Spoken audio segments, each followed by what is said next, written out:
তার বিরুদ্ধে সমন ইস্যু হয়েছে, কিন্তু সে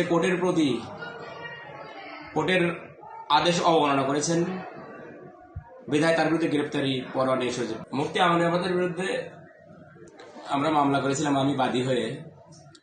আমাদের শ্রীগঞ্জের কৃতি সন্তান, আমাদের হৃদয়ের স্পন্দন জনাব ইকবাল হাসান মাহমুদ প্রভু সাহেবকে নিয়ে সে কুরুচিপূর্ণ মন্তব্য করেছিল, বিধায় জেলা বিএনপির নির্দেশক্রমে আমি বাদী হয়ে মুফতি আমির হামজার বিরুদ্ধে মামলা করি।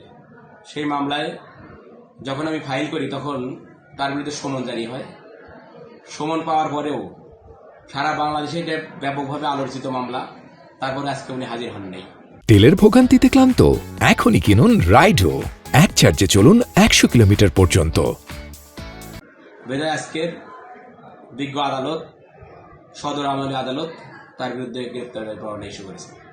পরবর্তী তারিখ কবে? পরবর্তী তারিখ এখনো দেয়নি, পরবর্তী তারিখটা পরে পাওয়া যাবে।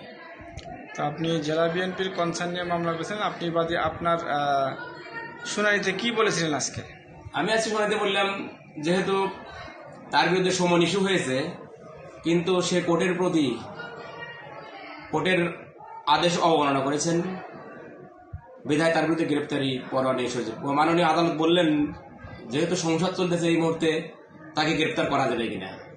আমি তার উত্তরে বললাম, সংসদ চলা অবস্থায় যদি একজন সংসদ সদস্য গ্রেপ্তার করতে হয় তাহলে স্পিকারের পারমিশন লাগে। গ্রেপ্তারি পরোয়ানা ইস্যু হতে কোনো বাধা নেই। গ্রেপ্তারি পরোয়ানা ইস্যু হয়ে থাকবে, পুলিশ প্রশাসনকে চিন্তা করবে তাকে কিভাবে গ্রেপ্তার করা যায়। পুলিশ প্রশাসন যদি মনে করে স্পিকারের পারমিশনে তাকে গ্রেপ্তার করতে করবে, আর পুলিশ প্রশাসন আইনের যে রুলস আছে সেটা দেখেই পুলিশ প্রশাসন তাকে গ্রেপ্তার করবে। অতএব গ্রেপ্তারি পরোয়ানা ইস্যু হতে কোনো বাধা নেই। পরে আদালত আমাদের কথায় সন্তুষ্ট হয়ে তার বিরুদ্ধে গ্রেপ্তারি পরোয়ানা দিয়েছে।